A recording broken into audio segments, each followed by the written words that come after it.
Me. Oh my God, no audio. I've been talking for like 5 minutes already. All right, let me start over, guys. I hope you guys can hear me.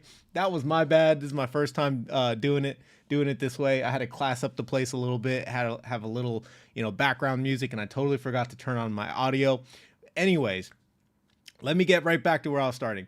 We got to talk a lot today about, Tesla. We're going to be talking about the stock market. We're going to be talking about the tariffs and the potential impacts. As you guys can see right here on the screen, I have an article that was published by iShares by BlackRock. And, whenever they say something, you kind of just want to perk your ears up and pay attention, BlackRock is one of the biggest asset managers in the world, along with JP Morgan and names like Blackstone, or even Brookfield Asset Management, ticker, I think it's like BAM. But you want to at least pay attention to what these guys are saying, right? You don't want to just react and then, sell everything and then move all your money into bonds just because they said investors are moving to bonds. No, but what it does give you is just some good insights, some good information so you can position your portfolio to take advantage of opportunities that are going to come. And they're definitely going to come, especially like I mentioned on yesterday's stream, we are in for some pain. All right. So anyways, let's get into it, guys. Let me just do a quick audio check. Jeff, I appreciate that. Can you hear me? I just want to make sure before I continue. It looks like all my controls on my side are green. I hope you guys can hear me. Let's see. All right. Well, I'm pretty sure you guys can hear me because I see my mic fluctuating back and forth. So I'm gonna assume we're good here. All right. So let's get into this article that was published by iShares, which is owned by BlackRock, and it is titled "The Potential Portfolio Impact of Trump Policies and Tariffs," and this was published February 10th. So basically, one of the biggest key takeaways from this is for investors who want to position their portfolios around tariff risks, there are 3 ways investors can try to insulate their portfolios from changes in tariff policy and subsequent headline volatility. They give you 3 different ways you can do this. Increase the diversification in your portfolio, mitigate geopolitical risk, and manage volatility. All right. Diversification, as they say in finance land, is the only free lunch you'll ever get. There is, of course, some people who'd rather concentrate their positions in their portfolios, which is perfectly fine. But if someone had, let's say, 5 stocks or 3 stocks and they were all technology stocks, they would definitely be feeling the pinch right now, right? They'd be sweating a lot right now because the markets have been going down and trending down, which is a little concerning given what's going on in the macro environment. So let's get into this article real quick. And I'll put all these links that I'm going to go over down in the show notes as always, so you guys can check them out yourself.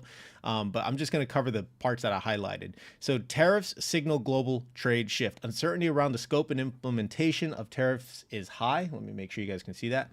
What's key for markets is how long they last. The longer they hold, the more permanent the supply chain shifts, which obviously is going to affect the stock market, because all these companies make up the stock market. Legal challenges could delay implementation and add to market volatility. How countries retaliate is also important, i.e. China, Mexico, and Canada, right? And could draw the U.S. into further escalation. We're going to get into this tit for tat. It's like, okay, we're going to slap you guys with tariffs. We need the money and we're tired of being taken advantage of. And the countries are going to be like, okay, well, we're going to slap you with tariffs, right? And then it's like, how many times do each country slaps each other with tariffs until, we both countries have both eyes poked out, right? So this is going to be interesting and a very bumpy March. I suspect it will be a very bumpy March.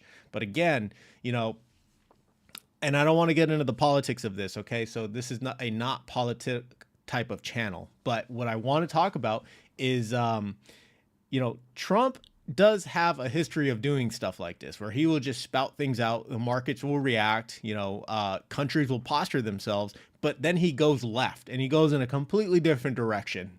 And then, the country's kind of like, oh, okay, well, why do we posture this way, right?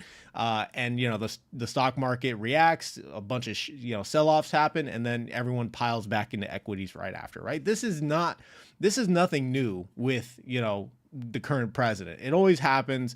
It is what it is. But, again, we as investors, we're the ones feeling the pinch because, obviously our portfolios are taking a hit. So, BlackRock believes, or iShares believes, we believe that these actions and their ripple effects could dent corporate and investor confidence, which obviously it already has. The broader implications could be larger than the direct effect in our view. Prolonged tariffs as proposed and how countries retaliate could hurt growth and add to inflation. All right, we covered also on this channel how tariffs could add to inflation. You hear it in the news, and you even see it in the stock market. You see it in the general market. A lot of people are moving to gold, right? Gold is the de facto hedge against inflation. A lot of people thought Bitcoin was, but as you guys are seeing right now in real time, Bitcoin is basically tied to the stock market. You know, I hate to say it, it sounds bad. A lot of crypto people will shout at me and say, no, that's not true. But I mean, look at the drawdowns between the stock market and Bitcoin, probably for different reasons, but maybe not. I have no idea, but it's just interesting to see from a bigger point of view. All right. So prolonged tariffs as proposed and how countries retaliate could hurt growth and add to inflation, leaving the Federal Reserve limited flexibility in their policy rate decisions. In markets, we think U.S. equities could come under pressure in the next few months as investors seek additional compensation for these risks. All right. The interesting part of this is the Federal Reserve. How are they going to act? Remember, not too long ago, they held rates steady. And the reason why they held rates steady is because they wanted to see what the incoming president was going to do and what his, administration was going to act on as far as tariffs. You know, first it was they're going to go through with tariffs, right? Markets declined, 10-year treasury went up, everybody's going crazy. And then it subsided. You know, Mexico, Canada agreed to basically send troops to the border to stop fentanyl from coming in and halt, immigration, all this other stuff, or legal immigration, I should say. And everything was cool. Everything was cool for all of February. We're all happy. Markets are green. You know, everyone's making money. And then out of nowhere, one little blip. Hey, I'm going to be implementing tariffs come March 4th. And then the markets took a dump, right? So again, we don't know. Maybe he's just saying that to scare Mexico and Canada into, fulfilling their promises or their agreement. But if not, then yeah, we're definitely going to know by March 4th if we're going to be in for some real red days in March. So it's an interesting time. So moving on, there was one other point down here. Or there's a couple other points. How to invest amid tariff policy and uncertainty, okay? And different investors are going to have different, points of view, and that's, it's perfect. That's exactly what we should have. Every investor is going to be different, but I like this approach, and this is actually the approach that I personally took. iShares says increase diversification, okay? Adding gold into a portfolio can help hedge against higher prices and geopolitical volatility while potentially reducing the overall risk of a portfolio. Now, I didn't personally add gold to my portfolio. That's not what I did at all. Instead, what I did was add a huge tech sector to my portfolio, right? Because I was really heavy into real estate, as you guys know. So I wanted to have something else in the portfolio besides an S&P 500, which I actually don't have anymore in the grand scheme of things. Instead, I went for a tech-focused ETF, Vanguard's VGT, which is the Information Technology ETF. I went for that because I wanted a high amount of exposure to the tech sector because, again, I believe strongly in the AI thesis. I published a video yesterday or today, your guys' time, on my purchase and why I think, a technology-focused ETF is going to, be a good bet given these next 4 years, definitely over the next decade.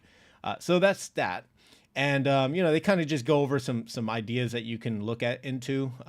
There's the iShares Gold Trust and then the Flexible Income ETF, which, again, I don't know anything about these two. I wouldn't just tell you guys go put your money in there, or do your own due diligence, etc. Another point that they put in this article was mitigate geopolitical risk, because there's a lot of that right now, especially in the world. Equity investors may not realize the extent of their global exposure. Companies in the S&P 500 generate half of their revenues overseas. All right, half of their revenues overseas. Companies in the S&P 500. All right, let that sink in. As protectionist policies intensify, some companies may face more risk than others. The iShares U.S. Tech Independence Focused ETF, IETC, leverages real-time data and machine learning to help investors target tech firms with a larger domestic footprint who may be better positioned to weather geopolitical headwinds. I did a video on IETC as one of those AI, bets.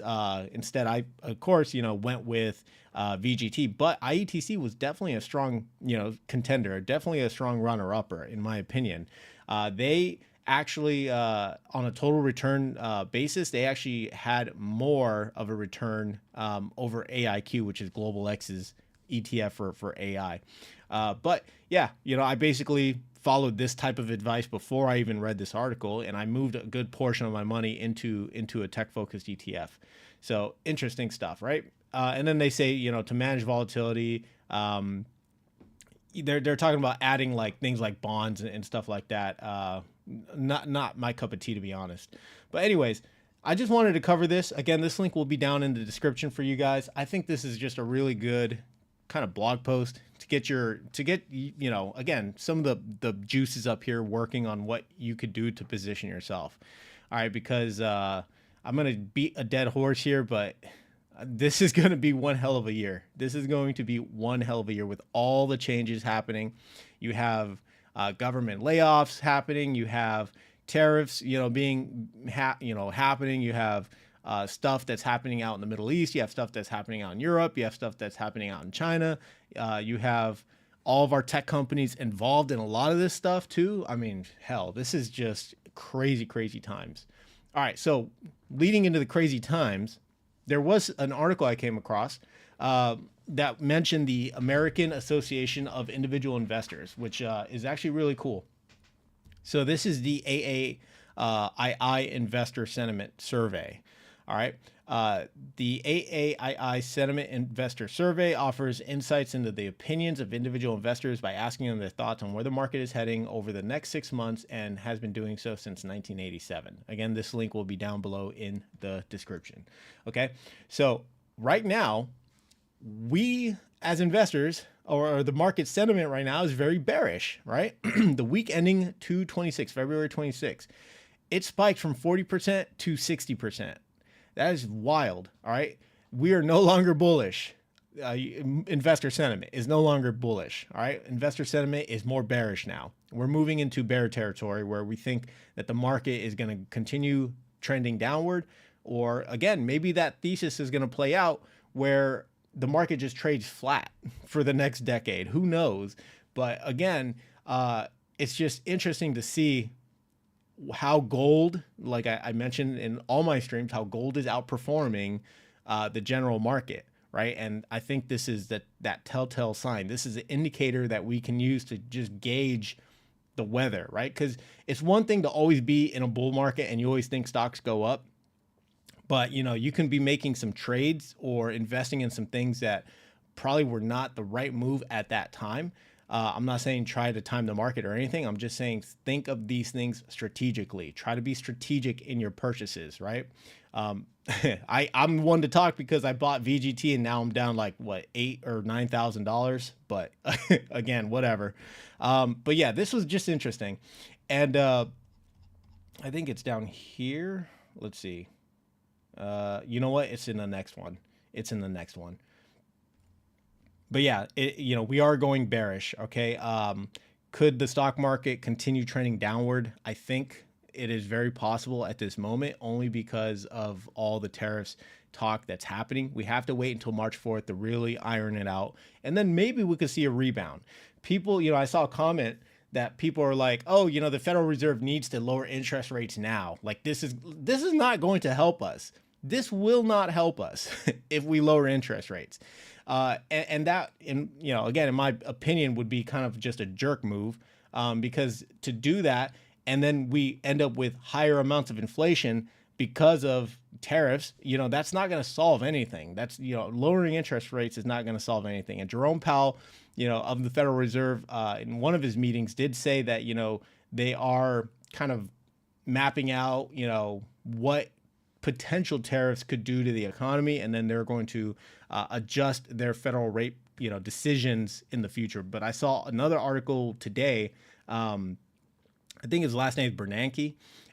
He's one of the federal chairs. You know, I forget which part, but he basically says that he thinks that the Federal Reserve should not Bernanke. I'm sorry, might have been Bostic, but he says that basically that they want to keep the federal funds rate stable, like not up or down for now.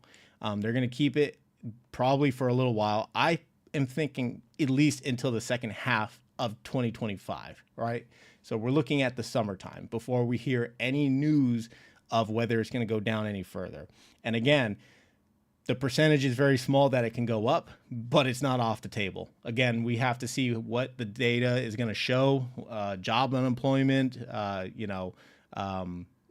the cost of goods and service, all that stuff. We got to see what the numbers come in looking like over these next couple of months. Okay, moving on. This is the fear and greed index. I like to look at this just every now and again, but we are in extreme fear, okay? Extreme fear. The market is in extreme fear right now with everything going on. And again, you could see like we were like, hey, we're pretty good, market's looking good, and then it's just started going down, right? The cool thing about this little index is that it just gives you an idea of, again, what the general market is feeling. And there's always that talk whenever there's fear out there, there's opportunity. Whenever there's chaos in the markets, there's opportunity. Whenever there's blood on the streets, buy, right? So I think this could be one of those moments.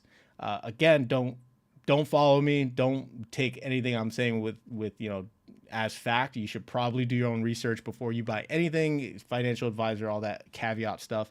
But yes, I'm on the hunt for deals right now. I have a lot of cash that's sitting in a bank, collecting interest, waiting to get deployed. If you guys saw some of my other videos or my other streams, I'm getting into cover call investing, basically high dividend yield income investing. So I'm waiting to deploy that cash. And as the market continues to decline, I'm hoping to pick up some of these ETFs at basically bargain prices. But we will see how these next couple of days go, because Friday is here, end of the month, and then we got to go into March, and then we have to see what tariffs, if any, are going to happen. Okay. So yeah, this is a really cool website. I really recommend you guys take a look at it. We're going to be covering the VIX here in a moment. But yeah, volatility, VIX is volatility, and you guys can plainly see that volatility has spiked tremendously.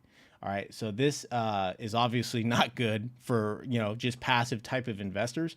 This could be good for probably people who are, trading on the stock market, or, again, doing those cover call ETFs.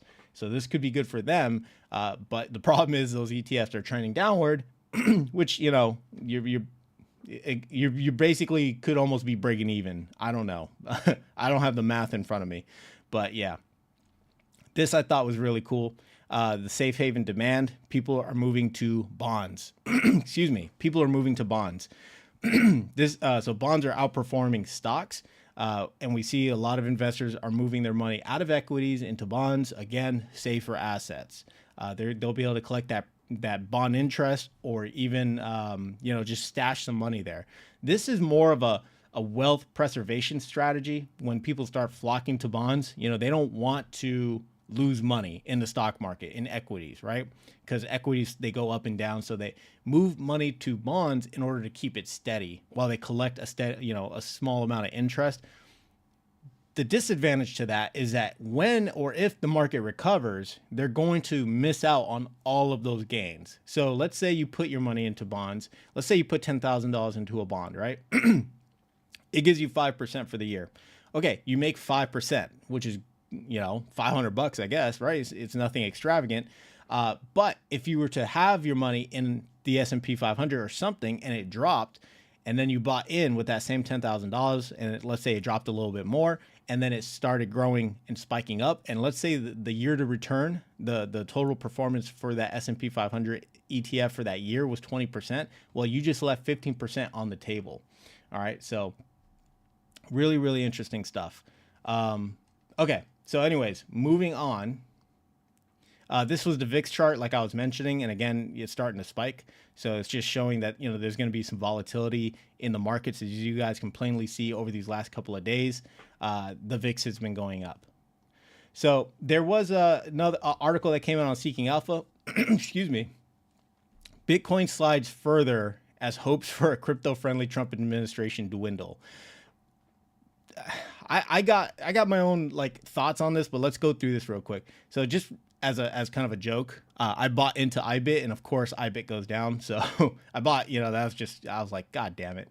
Anyways, lack of positive catalyst and momentum decay poses downside risk for crypto markets over the near term, JP Morgan said last week. In a note, crypto initiatives by the new U.S. administration are more likely to take place in the second half of the year. Until then, weakening demand poses downside risk to crypto markets, JP Morgan said. The sell-off comes amid renewed global trade tensions as Trump's recent comments during the first cabinet meeting on Wednesday created confusion regarding tariffs on goods from Canada and Mexico, while also considering a 25% duty generally on European goods. This EU thing came out of nowhere, right? It just came out of nowhere. And again, it was, if we put this 25% on them, they're going to put probably a 25% on us. And again, we're, as you know, the general population, we're going to feel this. Okay. Hopes for a crypto-friendly Trump administration have faded with little regulatory process beyond speculative meme coin launches. Meanwhile, institutional investors are retreating amid security breaches and market instability. Okay. So real quick, the you know, you guys know Bybit, they got hacked recently, and it was found out that it was a North Korean hacker or hacker group of some sort that stole, like, I think 1.4 million Ether or Bitcoin or something like that. I don't know. They stole a lot of coins, right? Out of this exchange Bybit. So exchanges are obviously, you know, vulnerable to hackers and getting their money basically robbed from them. This is like the new age bank robber, which is kind of funny. But again, and then Trump, you know, launched his meme coins. What was it? He launched DJT. No, not DJT. I'm sorry. That's a stock. He launched you know, his Trump coin and Melania coin, and those coins have dipped and they're never going to recover. Basically, a lot of people got in, sniped, and then rug pulled, and then the rest of the investors, you know, basically lost their money. So it is what it is. Nothing new in the crypto world. But Trump, again, is only in his, second or going on his third month in the actual seat. And people are wondering, you know, why hasn't he done anything recently for crypto? He has 4 years to accomplish all this stuff. He's not, and he has a huge agenda of things that he is working through, that the president is working through. So again, I'm more in agreement with JP Morgan's statement that, you know, we could probably see regulations or more talk about crypto friendliness probably in the second half of 2025, if not late 2025 for sure. So I'm of that same mindset, you know, and again, what's happening right now with Bitcoin has nothing to do with regulation. As a matter of fact, the SEC, the Security Exchange Commission, just dropped a bunch of lawsuits against Robinhood, against Coinbase, and I think there was one other one out there, but they're basically dropping all these crypto related lawsuits. I mean, come on, there can't be a more clear sign of like a friendly, you know, government administration at this point towards the crypto industry. So, you know, that was just something interesting that I found, something interesting that I think, again, you know, you got to play the long game with this stuff. And I think over the long term, Bitcoin is going to come out favorably. It has the environment for it. It has a friendly government towards crypto. You have the Bitcoin reserve that's been thought of, and you have companies like Strategy, possibly all these other companies that are thinking about adopting Bitcoin as, you know, part of their treasury, putting it on their balance sheet. So this is really an interesting time for Bitcoin. I will get back to you, Gabe. Let me get through the news and then we'll hit the comments. Excuse me. Okay. So there was another article out, NASDAQ slides 3%, which is, you know, the NASDAQ 100, which is a tech heavy, basically index. So NASDAQ slides 3% post worst day in a month after not good enough NVIDIA results. NVIDIA spiked yesterday on earnings, and then it slowly dipped back down after trading, right? Post trading, whatever you want to call it. So I don't know. I don't know. That was just weird. So Wall Street caught a bout of heavy selling in the final hours of trading on Thursday as sentiment took a hit from post-earnings fall in semiconductor giant NVIDIA and more tariff-related moves by U.S. President Donald Trump. Again, the whole game is about tariffs at this point, right? And why the stock market and why crypto and why a lot of things are just going down at this moment. Trump confirmed that proposed 25% tariffs on Mexican and Canadian imports will go forward on March 4th. This is why I think we should just wait until March 4th to see what happens. There could be a huge rebound by March 4th because if these tariffs subside and Mexico and Canada make good on their promise of placing troops at the border, then, you know, I predict that the markets will rebound and will move away from this fear, and, you know, from this fear, and, you know, the volatility will probably come down to normal levels. I predict. All right. He also said he would implement extra 10% tariffs on Chinese goods, which we already knew. We covered this many times. This has been flouted a bunch of times, even during his campaign. So, you know, this is nothing new. Fundamentally, this I thought was an interesting note. Fundamentally, let's see, it really starts right here. So NVIDIA closed at the close, even after it beat fiscal fourth quarter results and offered up better than expected guidance, aided in part by its Blackwell line of GPUs. Fundamentally, though, the Gen AI growth story seems to be finished based on NVIDIA's results, which were good, but not that good enough to justify the bubble-like valuations, Seeking Alpha's Tokik said. All right. So I found this to be interesting because maybe there was an AI bubble, and now that AI bubble is popping. You have Google, you have Amazon, you have Microsoft that just came out with their new line of quantum chips. So I don't think the AI growth story is over. I think we're really just starting to peel back a little bit, and before we go full forward. And the reason is because with these quantum chips, the compute power on these things are limitless. These things are really, really good. I don't know, like, technically how to explain it, because I'm not a freaking quantum guy, but I know that quantum computing, these chips are able to process data much faster, and they're primed for AI like softwares. So this is, again, a good sign for the AI growth thesis, for AI growth story, for the AI thesis over the next decade. So again, I said this in yesterday's stream. I think what's going to happen, yes, we have the general AI, right? We ChatGPT, Gemini, right? It can create pretty pictures. It can create, videos, lifelike videos and things like that. But I think what's going to happen eventually is that there's going to be segments within AI, right? There's going to be segments that are going to be coming out commercially.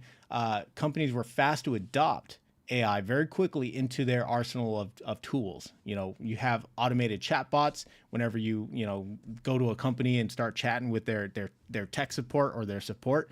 Really you're just talking to an AI. The adoption rate was really quick, but I think what's going to happen now is that there's going to be segments within AI, right? Not just commercially, but there's going to be how do I explain this? Like for healthcare, there's going to be a dominant player in healthcare. For the defense sector, there's going to be a dominant AI player for the defense sector. For agriculture, for police, for finances, for financial banks, for all these different sectors, there's going to be these major AI players, these major AI plays that I think are going to come out in the next couple of years, right? Or not even the next couple of years, probably this year. You also have robotics that are starting to show up every other day. Tesla has their robot. China released a couple of their robots. It's not going to be long before you're going to start seeing robots all over the place. First, it was drones, right? Then it was drones integrated with AI. And now we have robots, right? And the first people to adopt these robots for warfare is, of course, the government.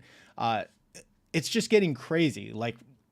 It's moving so fast. So I don't believe that the AI growth story is over. I think it's really just starting. So that is my point about that.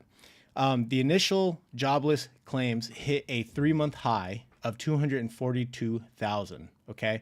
The initial claims spiked, suggesting the labor market is weakening. Next week, the tariffs on Mexico and Canada become effective, as well as an additional 10% on China. Overall, a very bearish environment for stocks. So this leads back to the whole, investor sentiment thing, where we're becoming more bearish. Investors are becoming more bearish. So again, I think we should just take a wait and see approach at this moment, in my opinion, and wait until about March 4th before any buys are made. if you're that more risk averse. If you want to take advantage of opportunities as they are on the table right now, then you absolutely can. There's some opportunities I'm looking at myself, which I want to be getting into at these prices. Again, I don't want to mention that on this stream, but I will be getting into them at some point, and then I'll be making a video about them. So anyways, moving on. Okay, how should investors view the rising push to boycott Tesla? Okay, so I'm gonna breeze through this segment because we're already at minute 33. So basically, there was some talk about Tesla having bad sales in Europe and bad sales in China. And this kind of lends not to Tesla doing anything bad, right? Not to Tesla itself, but to Elon Musk. And the reason why Tesla's share price has been declining like crazy is because of Elon Musk, right? He's giving his heart out to people, and then people in Europe are going crazy and just defacing and vandalizing his dealerships, all the cars that are out there. And then you also have basically in China, their EV market is strong. Okay, there's a lot of competition for EV in China. Not so much in Europe, right? I don't know of any European car makers that make like full electric cars that are globally available. If there are, put it in the chat, let me know. But as far as I know, like Tesla was the first to the market. They rode that wave, and this is why they have to continuously innovate, because now they have robots, and now they're doing robotics and self-driving cars, taxis, all that stuff. But the electric vehicle thing is like, it's done. Everybody makes electric cars now. At first it was hybrids, right? You had Toyota that had their hybrids. Now everybody has electric cars, right? You can't drive down the road without seeing a bunch of different makers that have electric cars. Even here in Thailand, there's a competitor from China, BYD, that has electric cars, all electric cars. And these things are baller. They're pretty nice. I'm not going to lie. All right. I've been in a few of these for my, Uber drives into the city, and these BYDs are really, really nice. Anyways, let me get to this real fast. Again, all these links will be down in the description so you guys can look at it yourself. But basically, people are protesting in Europe over Tesla, and it's not even because of Tesla, the company, it's because of Elon Musk. People basically want to boycott this thing, right? Tesla, but their decline in sales, according to others, is because of their new Model Y, right? Their redesigns of the Model Y. And that's according to Tesla and some other inputs. But again, I think the story is a little bigger. If you're an investor in Tesla, or even those cover call equivalents of like TSLP from Kurv, or TSLY from yieldmax, or any Tesla related cover call ETF, I think there's going to be some serious pain ahead. Tesla has always, historically been very volatile. I mean, just really always volatile. Could this be, could they be running out of ideas? I mean, now they have robotics. They have Tesla robots, right? I don't know. Is the market going to be adopting these like they did with Tesla electronic vehicles? I have no idea. Self-driving cars, I could see that, because, taxis and things like that. If they made all taxis self-driving Teslas, I could see that. But there's also all these contracts, these government contracts that Tesla is involved with, so we'll see what happens there. Here's just a couple news articles that kind of go over that stuff. Again, Tesla sales have dropped sharply in Europe as a US-based electric car maker faces both business headwinds and public blowback against the unprecedented political activity of its chief executive, Elon Musk. Data released this week by the European Automobile Manufacturers Association shows that Tesla registrations in the EU, Iceland, etc., UK dropped by 45% in the head-to-head comparison between January 2024 and January 2025. So in 1 year, their sales dropped by 45%, which is absolutely crazy. Meanwhile, competition from China has been intensifying. In January, according to the ACEA data, Tesla clocked the largest by far decrease in sales of any automotive manufacturer in Europe. The largest increase at 36% was for SAIC Motors, a Chinese automaker. All right, Europe has tried to block the Chinese EVs from overtaking the European market, but in response, companies like SAIC Motor are pivoting to hybrids. All right, in January, SAIC Motor sold more than twice as many vehicles in Europe as Tesla did. Okay, again, this is just showing that Tesla is kind of losing their market share. They're losing their edge to other automakers. So is there pain ahead for Tesla and Tesla investors? My thought is yes, for sure. How these are going to play out over the next couple of years, beyond me. I don't think they're going to go the way of like Rivian or Workhorse or Neo. But I don't think Tesla is going to maintain its, dominance like it did in the electric vehicle space any longer. I think that this is why they're moving towards robotics and, self-driving AI cars and things like that, because they need to continuously innovate outside of just providing an electric vehicle, right? The electric vehicle is done. Everybody knows the electric vehicle at this point. Wakefield says he thinks the Model Y refresh is a significant factor in Tesla's declining sales in Europe, but he says that the visceral reactions to Elon Musk's political activity certainly has an impact as well. So basically, Tesla is facing a double-edged sword. So that's that. This just goes over the BYD, China's version of their Tesla, BYD, and, how Tesla is basically falling behind. So I'm not going to go over this real fast. Same thing here. Again, it's the same kind of concept here. But there is a video that we can quickly look at on this stream. This was a comparison of BYD to a Tesla Model 3. Okay. And again, this is just anecdotal information for me personally, but I've seen these BYDs out on the road. And again, I almost can't even tell the difference between a Tesla or a BYD. They look almost identical. They're very sporty. They're very nice. I've hopped into BYDs and I've hopped into Teslas, when I was in Dubai to for my Uber and little flex. But the Tesla I thought was kind of like cheap.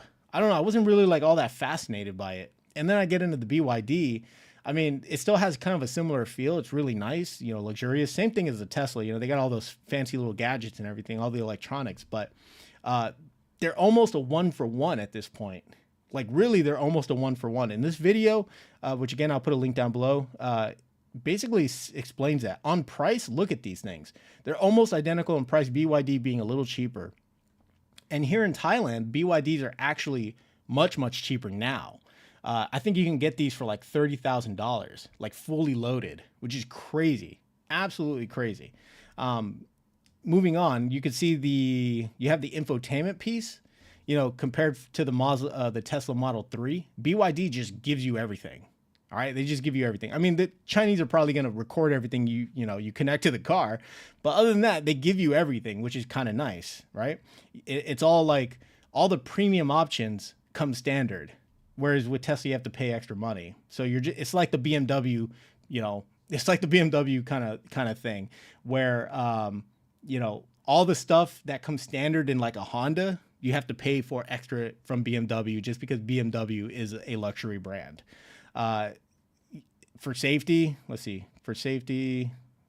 again, kind of similar, same thing. He gets into the whole driving and the road test stuff, and he gives you his thoughts on that. I'm not going to get into that.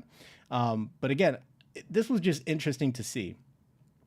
They're almost identical. BYD just gives you a lot more features.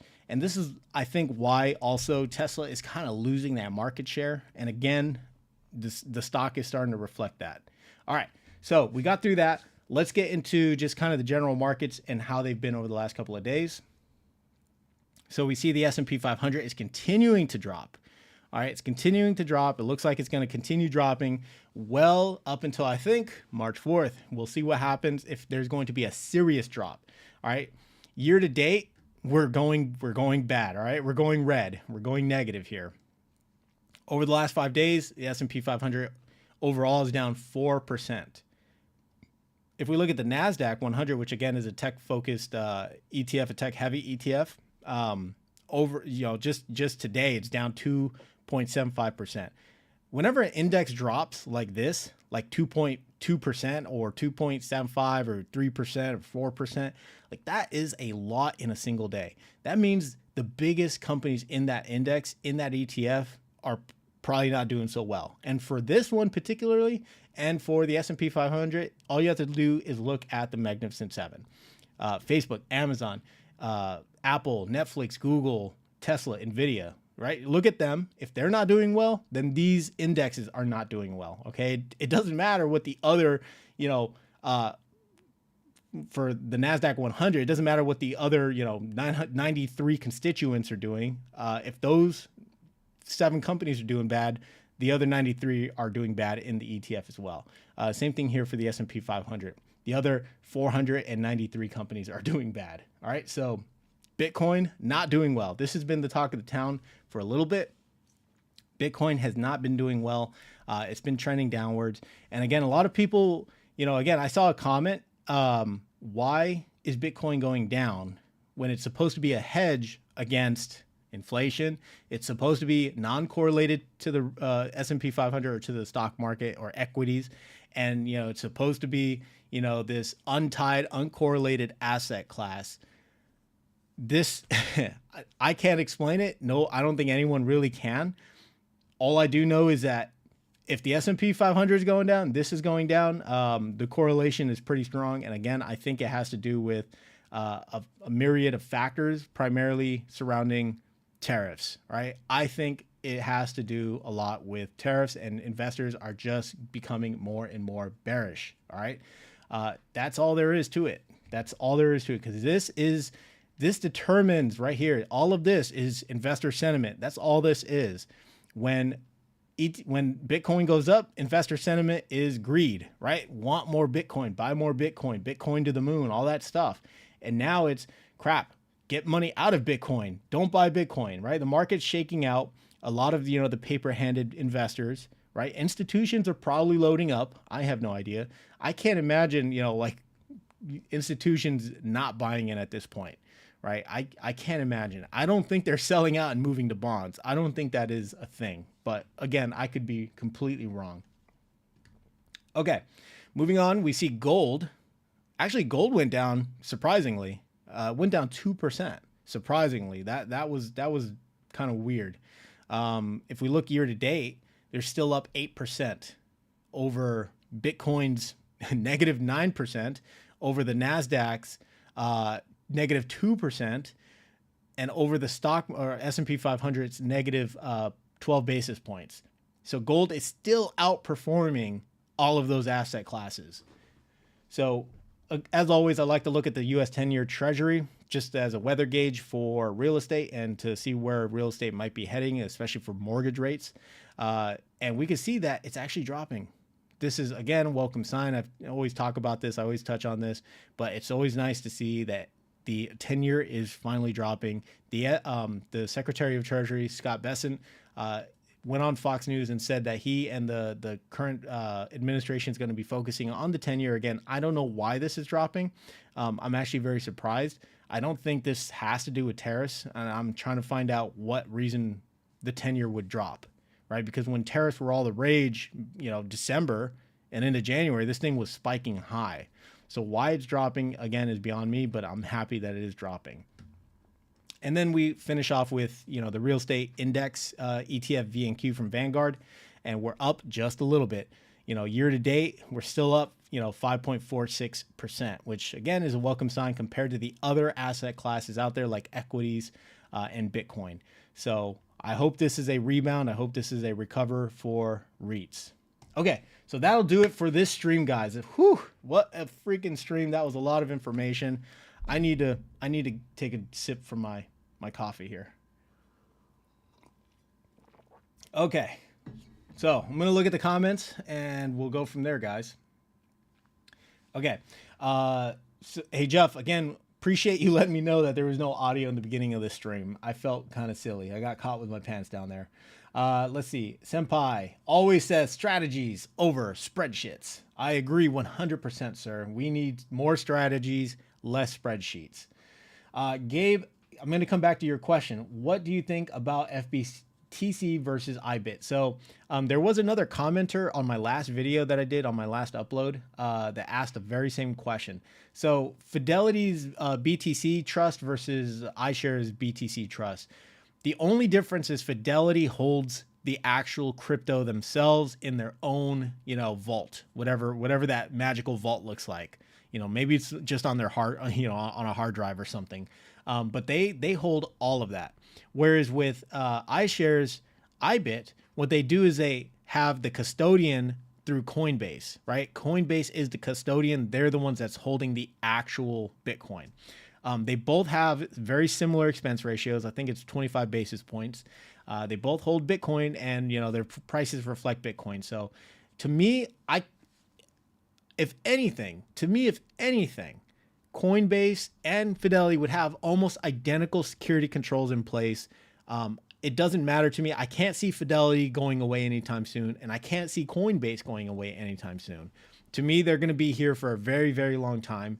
So I decided, hey, I might as well just go iBit. I don't know why. I just chose iBit, and that was the end of that. I don't think I even knew about Fidelity's BTC up until that comment.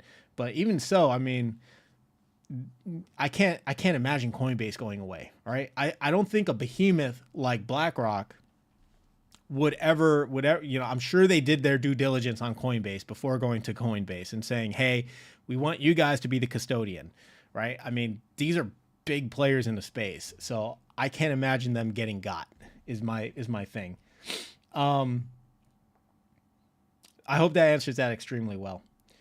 Shannon Thomas just got here. What's March 4th? Shannon, March 4th is the tariffs, when tariffs go into effect. And welcome. And Shannon was actually the one that asked me that question, asked me that point. She made that comment. So appreciate that comment. That was actually a really, really thoughtful comment. I actually had to look into it. And I found that, I mean, the only difference is, Fidelity holds their crypto themselves, and then iShares goes through Coinbase. But again, I can't see them going away anytime soon. And I'm sure that they both implement the same amount of security controls, to keep the coin safe, right? If anything, if I really had to say anything, I would, because I don't know of any ISO papers out there, International Standards of Operation, or whatever they call ISO. I don't know of any standardized security protocols for crypto vaults. In my opinion, Coinbase would probably be the leader in that, because they are literally the crypto exchange, one of the biggest crypto exchanges. Fidelity, I'm sure, did their research, and has, a very smart team working their security as well. So anyways, let's see. Shannon says, oh yeah, we are getting crushed. Yep, I agree. We are going to get crushed, or there might be a market rebound on March 4th. Again, we will see what happens. Shannon just bought some iBit today and dropped it tonight. Awesome. Excellent.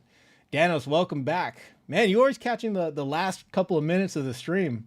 I hope you got that yesterday's stream. I hope you were able to watch that review or that replay. Because I know you got in right as I was ending the stream. Jeff Welch says, I have a lot of NVIDIA, and today was a bloodbath. Hell yeah, today was an absolute bloodbath. I mean, let's just look at what NVIDIA, and this is the crazy thing about NVIDIA, is they did really well, and then they just slumped, right? I can't see it now, but yeah, it was maybe this was it right here. No, this is Wednesday. Yeah, they spiked. They did really well in earnings, and then just all of a sudden, the market didn't care, and they just lumped them down. NVIDIA's earnings was, they were supposed to be our savior. Guess not. So yeah, the market's just continued trending downward. So Shannon Thomas says, not because of you, but because of BlackRock, and I was already leaning that way. Oh yeah, absolutely. Yeah, I mean, like I said, BlackRock is one of the biggest players in the space for asset management. So I would think that they would know what they're doing, as far as who to choose and place their Bitcoin with, right? And they chose Coinbase as their custodian. So a big deal there. Danos, awesome. Well, guys, we're pretty much at the top of the hour here.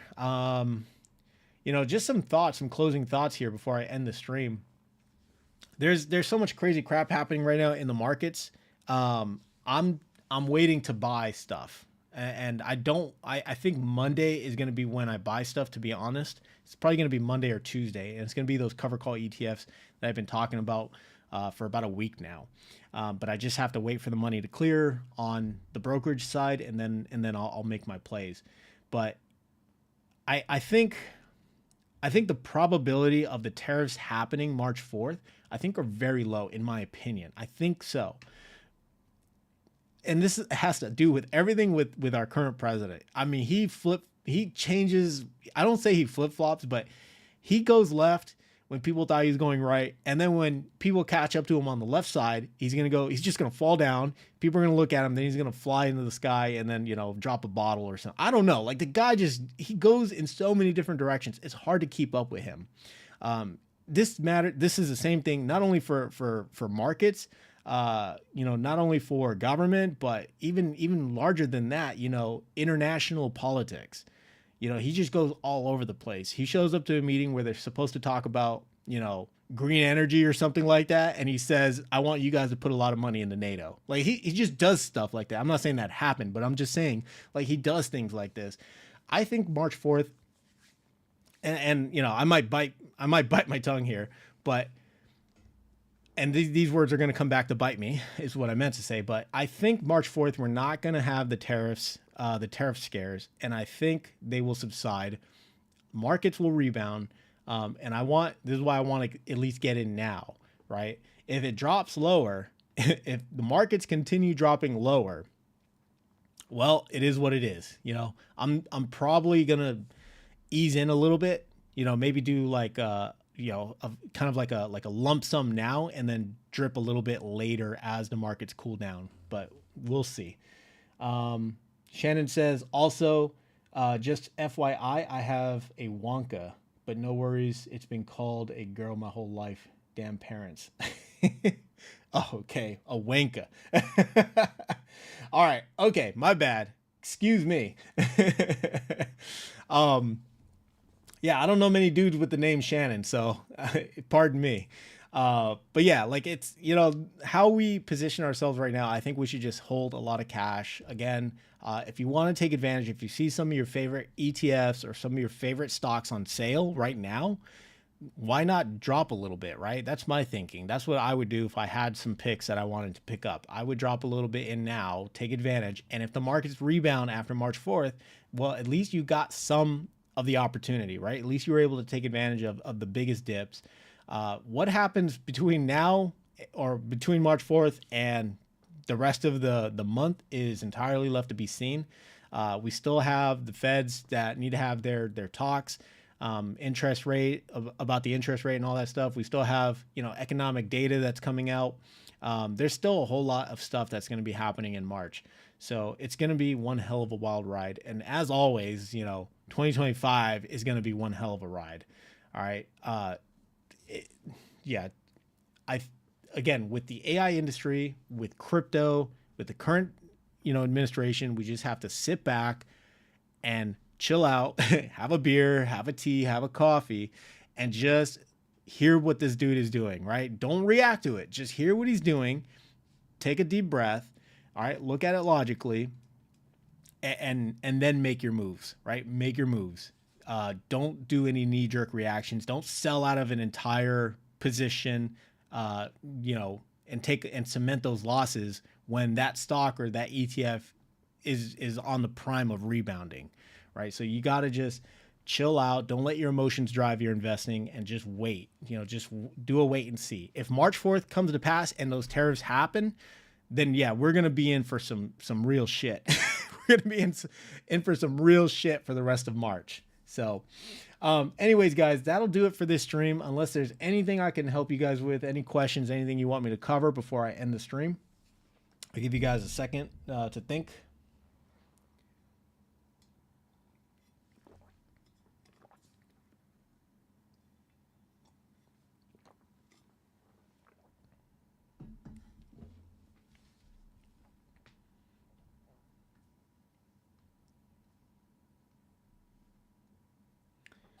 All right.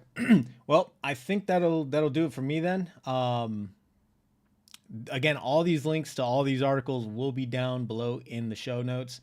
Again, if you guys, again, I appreciate you guys showing up supporting and, you know, commenting. I enjoy your comments. I enjoy your guys, you know, putting your thoughts in, because it helps me as well. You know, maybe I have some biases I don't know of, or some blind spots. So again, I hope you guys enjoyed the stream, because without you guys, there would be no stream.